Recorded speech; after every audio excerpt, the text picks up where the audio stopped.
الشيطان يعدكم الفقر ويأمركم بالفحشاء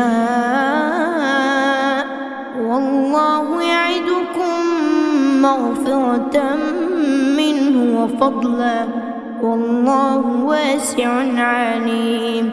يؤتي الحكمة من يشاء ومن يؤت الحكمة فقد أوتي خيرا كثيرا وما يذكر إلا أولو الألباب.